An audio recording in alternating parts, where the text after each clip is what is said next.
मेरे बहुत ही प्रिय और बेहद सम्मानित साथियों, हृदय की असीम गहराइयों से अभिनंदन, बहुत बहुत हार्दिक स्वागत।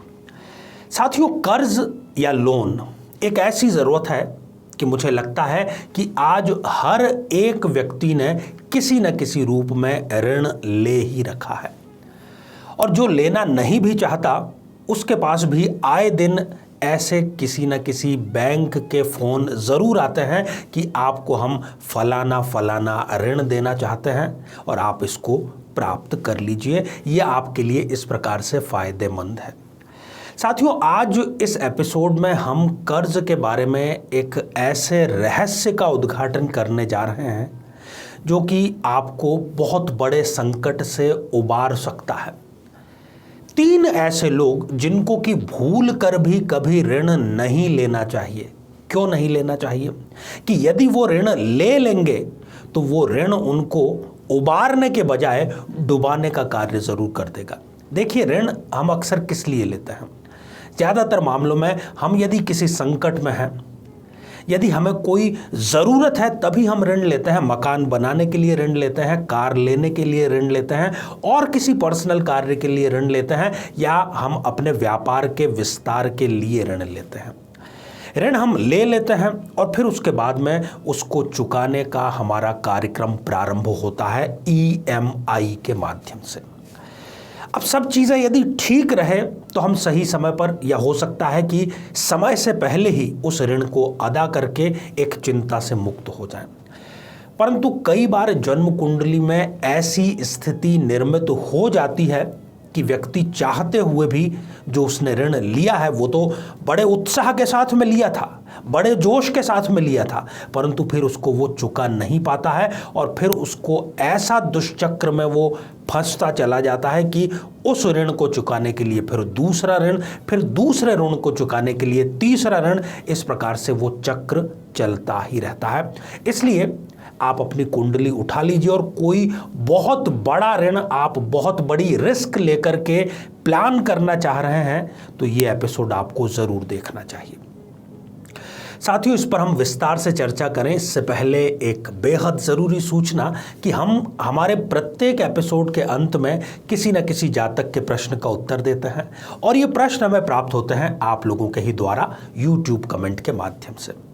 साथियों, जब भी आपको अपना कमेंट लिखना हो उससे पहले आपको लिखना है #आचार्य चंद्रकांत, और साथ ही उस कमेंट में इसी एपिसोड से संबंधित एक प्रश्न जो कि हम अंत में आपसे पूछेंगे उसका सही उत्तर साथ में लिखा होना बहुत बहुत ज़रूरी है। साथियों, ऋण एक तो ज़रूरतमंद व्यक्ति लेता है। कुछ हमारे समाज में ऐसे भी व्यक्ति पाए जाते हैं जो चारवाक की नीति पर चलते हैं।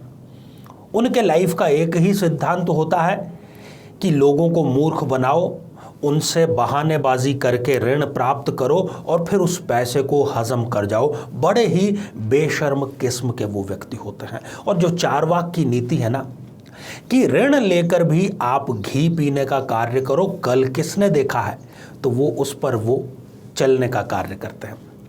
खैर, हम अपने मुद्दे की बात करते हैं और जन्म कुंडली की सहायता से ये जानने का प्रयास करते हैं कि किन लोगों को ऋण वो कोशिश करें कि ले ही ना, और यदि लें भी तो बहुत कम मात्रा का लें।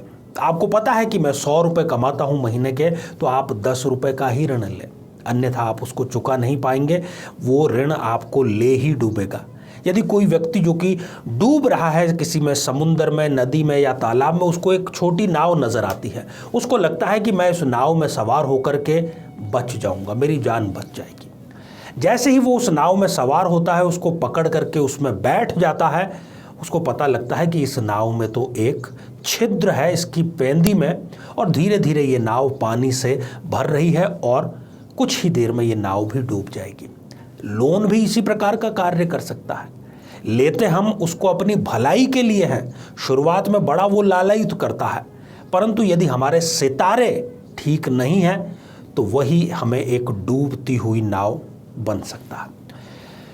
तो साथियों, हम उदाहरण से समझेंगे, और उदाहरण के लिए हमने यहाँ पर वह सभी एक खाली जन्म पत्रिका का हम उदाहरण लेते हैं। किसी भी लग्न, किसी भी राशि की ये जन्म पत्रिका हो सकती है, क्योंकि जो 3 सिद्धांत 3 लोगों के बारे में मैं बतला रहा हूं वो सभी लग्नों पर, सभी राशियों पर अनुभव सिद्ध हैं, 100% सही रूप से लागू हैं। सबसे पहली सिद्धांत साथियों, यदि किसी भी जन्म पत्रिका में उस जातक का लग्नेश अर्थात लग्न का जो स्वामी है वो त्रिक स्थानों में, छठे भाव में, 8वें भाव में या 12वें भाव में जाकर के बैठ जाता है, तो ऐसा व्यक्ति जो है उसके खर्चे बहुत ज़्यादा होते हैं। ख़ास तौर पर स्वास्थ्य को लेकर के बहुत ज़्यादा उसका खर्चा होता है, और घर परिवार के लोगों का जो स्वास्थ्य है उसके खर्च का भी जिम्मेदारी इसी के ऊपर होती है। अब ये कर्ज किसी न किसी कार्य के लिए ले तो लेता है, परंतु फिर इसकी रातों की नींद और दिन का चैन दोनों ही बर्बाद हो जाते हैं। ऋण वसूली की इनको समय समय पर धमकियां आती है, पड़ोसी तक इनको प्रताड़ित करने लगता है कि भाई दिन रात तुम्हारे घर पर ये किस प्रकार के लोग आते हैं, धमकाते हैं तुम्हें कि पैसा नहीं दिया तो ये कर लेंगे, वो कर लेंगे। इनको बहाने बनाते बनाते इस प्रकार से कई बार तो छुपने का या भूमिगत होने का कार्य भी करना पड़ सकता है। ये शुरुआत में तो गाड़ी खरीदने को लेकर के, अपने दिखावे की ज़िंदगी को लेकर के, खर्चीले उपकरण प्राप्त करने को लेकर के कर्ज लेते रहते हैं, संस्थागत कर्ज भी ले लेते हैं, लोगों से व्यक्तिगत कर्ज भी ले लेते हैं, पर फिर चुका ये नहीं पाते। टैलेंटेड बहुत है, कई बार इस व्यक्ति की सरकारी नौकरी भी लगी होती है, परंतु ये अति उत्साहित होकर के किसी की गलत सलाह मान करके अच्छी खासी नौकरी को छोड़ करके आ जाते हैं। यात्राओं का इनको बहुत शौक होता है। तो मैं आपसे यही कहूँगा कि यदि इस प्रकार की कोई स्थिति आपकी जन्म पत्रिका में है, प्रयास करें कि कर्ज न लें, और लेना ही पड़ जाए तो बहुत ही कम अमाउंट का कर्ज आप लें। साथियों, दूसरी स्थिति है यदि आपकी जन्म पत्रिका में लग्नेश नीच राशि के होकर के विराजमान है, तब भी इस व्यक्ति को कर्ज से बचना चाहिए। कर्ज इसको डुबाने का ही कार्य करेगा। ये अति आत्मविश्वास में इतनी बड़ी रिस्क ले लेता है कि जेब में इनके होते हैं 1000 रुपए और लाख रुपए का ये सौदा कर लेते हैं, कर्ज ले लेते हैं। कुछ दिन तक तो सारी चीज़ें ठीक चलती है, परंतु परिस्थितियां आपके हाथ में नहीं है। आपके हाथ में है मेहनत करना केवल, और दूसरा कुछ आपके हाथ में नहीं है। परिस्थितियां जब विपरीत घूमने लगती हैं, ब्याज का जब मीटर घूमने लगता है, फिर वही विपरीत स्थितियां सामने आती है। जिन लोगों ने आपको कर्ज के लिए उकसाया था कि हाँ हम साथ में खड़े हैं, चाहे वो आपके मित्र हों, भाई हों, वो आपसे किनारा कर लेते हैं और कर्ज आपको ही चुकाना है। कोई और आपका कर्ज चुकाने के लिए नहीं आएगा। यद्यपि इस व्यक्ति का जो भाग्य उदय है, यदि ये कुंडली ठीक से मिलाकर के विवाह करते हैं तो विवाह के बाद इनका भाग्योदय अवश्य होता है। प्रॉपर्टी के किसी बड़े सौदे में इनको लॉस अवश्य होता है, और यदि ये दिनचर्या पर, खान पान पर ठीक से ध्यान नहीं देते तो हृदय रोग से संबंधित इनको गंभीर समस्या भी होते हुए जरूर देखी जाती है। तीसरे प्रकार के लोग जिनको बिल्कुल भी लोन नहीं लेना चाहिए वो हैं कि आप अपने लग्नेश, जो भी ग्रह आपके लग्नेश बनता है, उसकी डिग्री देखिए। यदि वो 0 डिग्री का है, यदि वो 28 या 29 ऐसे अंतिम डिग्री का है, तब भी आपको भूल कर भी लोन नहीं लेना चाहिए। ऐसा व्यक्ति टैलेंटेड बहुत होता है, गुणी बहुत होता है, प्लानिंग उसकी बहुत अच्छी होती है, और उसको वही सब्ज बाग दिखाए जाते हैं कि बस जो दिमाग में चल रहा है वही धरातल पर हम चला देंगे और पैसों की जो है बारिश शुरू हो जाएगी। परंतु इनकी बुद्धि का, इनकी मेहनत का दूसरे लोग उपयोग कर लेते हैं, ये स्वयं अपने ऊपर लागू नहीं कर पाते, अंतर्मुखी होते हैं। ऐसा नहीं कि इनको कोई कर्ज लेने की बहुत जल्दबाजी होती है, परंतु ये किसी के दबाव में आकर, सब्ज बाग के दबाव में आकर के कुछ लालयित होकर के कर्ज ले लेते हैं, फिर चुका नहीं पाते, और वो ही कर्ज इनको डुबाने का कार्य करता है। साथियों, यदि ये तीनों में से कोई भी स्थिति आपकी जन्म पत्रिका में है तो कृपया इस प्रकार का कार्य आप बिल्कुल भी न करें। अब बात करते हैं कि ये तो आचार्य जी आपने बता दी समस्या, अब समाधान क्या है। तो समस्या है तो समाधान भी है। जिसने दी है परेशानी वही करेगा ना मेहरबानी। साथियों, हम एक ऐसा विलक्षण प्रयोग आपके लिए लेकर के आए हैं जो कि केवल 36 दिनों के भीतर भीतर आपके कर्ज मुक्ति की राह आपको दिखा देगा और शुरुआत भी हो जाएगी। हमारे ही चैनल साधना सिद्धि पर अगले एपिसोड में हम उस विलक्षण प्रयोग के बारे में चर्चा करेंगे। यदि आप भी ऋण से ग्रस्त हैं, मुक्त होना चाहते हैं, तो उसको अवश्य देखिए, उसको आजमाइए और ऋण मुक्त आप हो जाइए। तो आइए साथियों, अब हम बढ़ते हैं आज के हमारे कमेंट के चरण की ओर।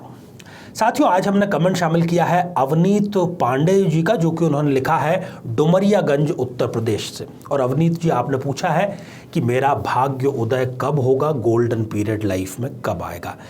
ज़्यादा दूर नहीं है, केवल 2 से 3 माह बचे हैं। इसी साल दिसंबर 2021 के बाद में आपका भाग्योदय अवश्य होगा।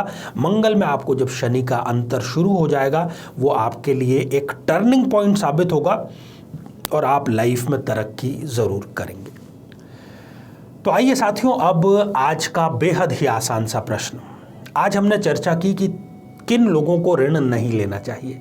कितने बिंदु हमने बतलाए हैं कुंडली के आधार पर, उन बिंदुओं की संख्या क्या है।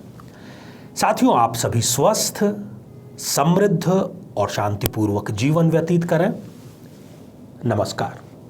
जीवन में किसी समस्या का सामना कर रहे हैं, जैसे कि शादी में देरी होना, पति पत्नी में मनमुटाव या तलाक तक की नौबत आ जाना, संतान का प्राप्त न हो पाना, नौकरी या धन प्राप्ति में बाधा आना, जीवन के प्रत्येक क्षेत्र में किसी न किसी प्रकार की बाधा आना, तो आज ही अपनी जन्म पत्रिका का संपूर्ण विश्लेषण करवाएं और पाएं समस्या से सदैव के लिए मुक्ति।